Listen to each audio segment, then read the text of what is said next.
کیا تم یہ خیال کرتے ہو کہ یوں ہی بہشت میں داخل ہو جاؤ گے؟ اور ابھی تم کو پہلے لوگوں کی سی مشکلیں تو پیش آئی ہی نہیں۔ ان کو بڑی بڑی سختیاں اور تکلیفیں پہنچیں اور وہ صعوبتوں میں ہلا ہلا دیے گئے، یہاں تک کہ پیغمبر اور مومن لوگ جو ان کے ساتھ تھے سب پکار اٹھے کہ کب اللہ کی مدد آئے گی۔ دیکھو اللہ کی مدد عنقریب آیا چاہتی ہے۔ کیا تم نے یہ سمجھا تھا ام حسبتم ان تدخلوا الجنہ، کیا تم نے یہ سمجھا تھا کہ جنت میں داخلہ مل جائے گا، جنت میں داخل ہو جاؤ گے؟ فلما یاتکم، ابھی تک تو تم پر وہ باتیں آئی ہی نہیں، وہ کیفیات، وہ امتحانات، وہ شدائد، وہ مصائب، وہ ابتلاءات آئے ہی نہیں۔ مثل الذین خلوا من قبلکم، جیسے کہ ان لوگوں پر آئی تھی جو تم سے پہلے تھے۔ مستھم البأساء، انہیں گھیر لیا آ کر سختیوں نے۔ سختیاں ہر طرح کی ہو سکتی ہیں، لیکن خاص طور پر باسا کا لفظ آتا ہے فقر اور فاقہ، بھوک کی سختی۔ والضراء، اور تکالیف، کہیں کوئی زخم لگ گیا ہے، کوئی چرکا لگ گیا ہے، کہیں اور طرح کا، کہیں کوئی صدمہ پہنچا ہے، تو چاہے وہ ذہنی تکلیف ہے، نفسیاتی تکلیف ہے، یا یہ کہ وہ جسمانی تکلیف ہے۔ وزلزلوا، اور وہ ہلا مارے گئے، گویا کہ ان کو اچھی طریقے سے اللہ تعالیٰ نے آزمایا، جھنجھوڑ ڈالے گئے، زلزلوا، جھنجھوڑ ڈالنا۔ حتی یقول الرسول والذین آمنوا معہ، یہاں تک کہ کہہ اٹھتے تھے وقت کے رسول بھی اور ان کے وہ لوگ بھی جو ان کے ساتھ ایمان لائے تھے، متی نصر اللہ، اللہ کی مدد کب آئے گی؟ الا ان نصر اللہ قریب، تب انہیں یہ نوید سنائی جاتی تھی، نوید جاں فضا، یہ خوشخبری کہ اللہ کی مدد قریب۔ وہ دور وہ تھا جبکہ فزیکل پرسیکیوشن شدت اختیار کر گئی تھی، مارا جا رہا تھا، پیٹا جا رہا تھا، غلاموں کو خاص طور پر حضرت بلال پر جو بیت رہی تھی وہ آپ کے علم میں ہے، حضرت خباب بن الارت کو دیکھتے ہوئے انگاروں کے اوپر لٹا دیا گیا، حضرت یاسر، حضرت سمیہ رضی اللہ تعالیٰ عنہما کو جو شہید ہی کر دیا گیا شدید ترین ٹارچر کے بعد۔ تو یہ جو حالات تھے کہ جن سے اہل ایمان دو چار تھے اس وقت، تو کچھ لوگوں کے دلوں میں کوئی اضطراب پیدا ہو گیا، ارتعاش سا پیدا ہو گیا ان کے اعصاب میں،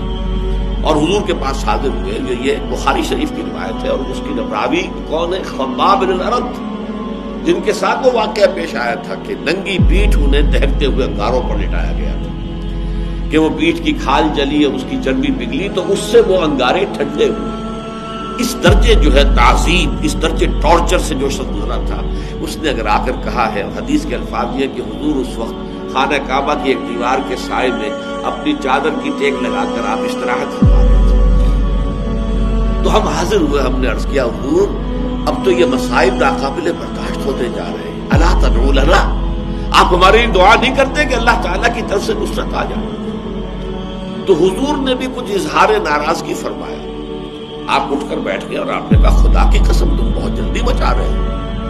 تم سے پہلے کے لوگوں پر تو وہ مصیبتیں آئیں جو تم پر ابھی آئی ہی نہیں ہے۔ تم سے پہلے جو امتیں تھیں جو ایمان لاتے تھے رسولوں پر، ان کا تو یہ بھی ہوتا تھا کہ زندہ آگ میں جلا دیا جاتا تھا، یہ بھی ہوتا تھا کہ لوہے کے کندھوں سے ان کی ہڈیوں پر سے ان کے گوشت کو کھرچ لیا جاتا تھا،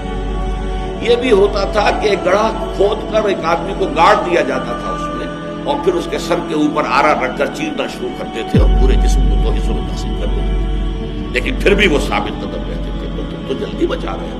خدا کی قسم وہ دن آ کر رہے گا کہ ایک سوار صنعاء سے حضرت موت تک سفر کرے گا اور اسے سوائے اللہ کے کسی کا خوف نہیں ہوگا، لیکن بہرحال وقت لگے گا،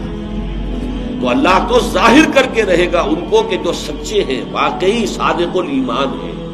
اور ان کو کہ جو جھوٹ موٹ کے ہی مومن بنے پھرتے ہیں، جو حقیقت میں مومن نہیں ہے بلکہ صرف یہ کہ انہوں نے ایمان کا لبادہ اوڑھ لیا۔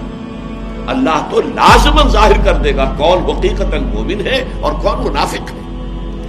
یعنی جو جھیل نہیں سکتا، جو تحمل نہیں کر سکتا، جو برداشت نہیں کر سکتا، جس کی ہمت جواب دے جاتی ہے، جو پیٹھ دکھا دیتا ہے، جو پسپائی اختیار کرنا شروع کر دیتا ہے، پھر وہ مومن نہیں ہے، وہ منافق ہے۔ اور انہیں آزمائشوں کے ذریعے ہی سے تو یہ بات کھلتی ہے کہ کون مومن ہے، کون منافق ہے، کون سچا ہے اپنے دعوی ایمان میں اور کون جھوٹ موٹ کا مدعی ایمان ہے۔ تو اگر یہ فتنے نہ ہوں، یہ آزمائشیں نہ ہوں، یہ تکالیف نہ ہوں، یہ مصیبتیں نہ ہوں، تو یہ دودھ کا دودھ پانی کا پانی جدا کیسے ہوگا؟ یہ تو سب گڑبڑ رہے گی۔ یہ ہے اصل میں وہ مستقل مضمون اس قرآن حکیم کا کہ صاحب ایمان کے لیے لازمن ابتلا، امتحان، آزمائش، بلکہ اس کو نوٹ کر لیجئے، جس کا جتنا اونچا مقام ہوگا اتنی ہی بڑی آزمائشیں اس پر آئیں گی، اتنے ہی سختر امتحانات سے اس کو گزرنا ہوگا۔ جس کی سب سے بڑی مثال جو آئی ہے وہ حضرت ابراہیم علیہ السلام کے ذات مبارکہ ہے، کیسے کیسے امتحانات سے وہ گزرے ہیں۔ وَإِذِ ابْتَلَىٰ إِبْرَاهِيمَ رَبُّهُ بِكَلِمَاتٍ فَأَتَمَّهُنَّ قَالَ إِنِّي جَاعِلُكَ لِلنَّاسِ إِمَامًا، اور یاد کرو جب کہ ابراہیم کو آزمایا ان کے رب نے بڑی بڑی باتوں میں، کلماتن، یہ جو تنکیر ہوئی ہے، نکرہ آیا تفخیم کے لیے، بہت بڑے بڑے امتحانات۔ اکلوتا بیٹا 87 برس کی عمر میں دعائیں مانگ مانگ کر لیا، آخری امتحان یہ تھا اس بوڑھے کا، اس ضعیف کا، 87 برس کی عمر میں بیٹا ہوا ہے، اور اب 13 برس کا بیٹا ہو گیا ہے، وہ بوڑھا 100 برس کا اور اکلوتا بیٹا۔ فرمایا ذبح کر دو، اور وہ ذبح کرنے کے لیے تیار ہو گیا۔ یا ابراہیم قد صدقت الرؤیا انا کذالک نجزی المحسنین، گویا کہ ممتحن جو ہے اس کی بس ہو گئی ہے، جس کا امتحان لیا جا رہا تھا وہ یہاں بھی پیچھے نہیں ہٹا، آخری جو ہے ممتحن کو کہنا پڑا ہے اے ابراہیم بس کرو، بس ہمارا امتحان پورا ہو۔ تو یہ امتحان اور آزمائش جو ہے یہ گویا کہ سنت اللہ ہے، یہ اللہ کا قانون ہے، اور اس میں جو جتنا اوپر جائے گا اتنے ہی سخت سے سختر امتحانات جو ہیں اس حساب کا پیش آئے گا۔ یہ گویا کہ اٹس دی رول، یہ قانون ہے۔